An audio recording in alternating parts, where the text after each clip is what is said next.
Sindaco, Eraclea è al centro della cultura perché come sito archeologico è di grande interesse, ma voi lo rendete ogni anno punto di riferimento con i teatri di pietra. Sì, quest'anno un anno particolare, nessuno ci credeva di poter organizzare teatri di pietra, ma nonostante la pandemia che abbiamo questa mondiale, noi con le condizioni che c'erano, siccome sono spettacoli all'aperto con il distanziamento sociale, ci siamo riusciti. È una continuità che offriamo ad Eraclea Minova a tutto il territorio perché Perugia Agrigento siamo i soli a poter fare questi eventi.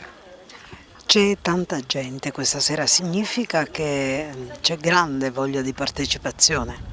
Sì, sono spettacoli sentiti perché sono spettacoli che vengono effettuati a Taormina, a Siracusa, Eraclea e Segesta, sono pochi in Sicilia i siti che possono fare queste tragedie greche, sono punti in cui valorizzare e dato noi stiamo puntando fortemente su Eraclea Minova perché sarà il biglietto di visita sia della nostra zona sia della Sicilia.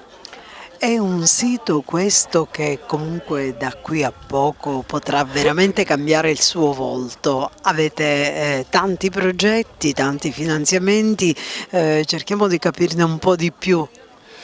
Sì, possiamo portare pagine, secondo me Eraclea Minima può diventare il fior d'orchello della Sicilia, non a livello provinciale più, ma di tutta la Sicilia. Ci sono circa 7 milioni e mezzo di lavori che saranno investiti su Eraclea Minima, 4 milioni e 100 per il ripascimento in cui abbiamo avuto tutte le autorizzazioni della via valutazione battebedale, siamo in procinto di iniziare, già la gara è stata fatta, poi c'è 1 milione e 3 gestiti sempre dal commissario del dissesto idrogeologico, altro 1 milione e 300 mila euro per il congelamento del costone di Capobianco, gestito sempre dal commissario del dissesto idrogeologico. Poi con le aree interne abbiamo presentato 2 progetti in cui c'è la copertura finanziaria di tutte le illuminazioni di Eraclea Minova e in più al di fuori della zona archeologica un bel vedere sia sopra Capobianco, che sarà qualcosa di fantastico, ipotizzando pure l'illuminazione tutta a LED. C'è un lavoro strategico, stiamo investendo pure col GACCI, cobrando dei bagni chimici e delle docce chimici per garantire i servizi ai turisti.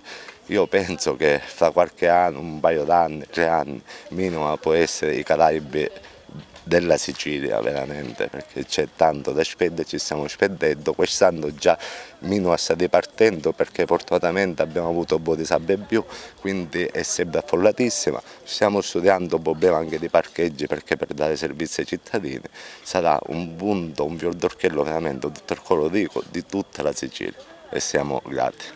I teatri di pietra questa sera propongono Arianna nel labirinto. Ci racconti un po' una sintesi di questo lavoro? Io ritorno a Eraclea, credo che sia la quinta o la sesta volta, ogni volta con un personaggio importante femminile. Siamo stati qui nel passato, quest'anno Arianna nel labirinto è un testo che, lavorando su tutta la mitologia che è attorno alla storia di Arianna e del Minotauro, sappiamo che Arianna aiuta Teseo a uccidere il Minotauro e a sconfiggere la tirannia di Minosse, re di Creta. E questo è un racconto che serve a riannodare tutti i fili, perché giustamente il filo del labirinto, perché Arianna è una figura molto diversificata nella narrazione mitologica, muore più volte nei vari miti, muore in modo diverso e noi abbiamo scelto, aiutati da una grande autrice grecista che è Eva Cantarella, abbiamo scelto di raccontarla nella sua parte più femminile, se vogliamo. Il suo amore per Teseo è quello che la porterà a far sì che il fratello Minotauro venga ucciso, ma sarà anche la sua condanna, perché da questa azione Arianna troverà poi alla fine la sua sorte e morirà. Come tutte le figlie del Sole, perché Arianna è della discendenza del Sole, è sorella di Fedra, è cugina di Medea, sono tutte figure tragiche che trovano un destino che le accomuna. Ci parli un po' dei protagonisti, chi sono gli attori? I protagonisti sono attori professionisti, molti di questi si sono formati negli anni, parlo di tempo addietro, alla scuola di teatro di arte antica dell'Istituto Nazionale del Dramma Antico.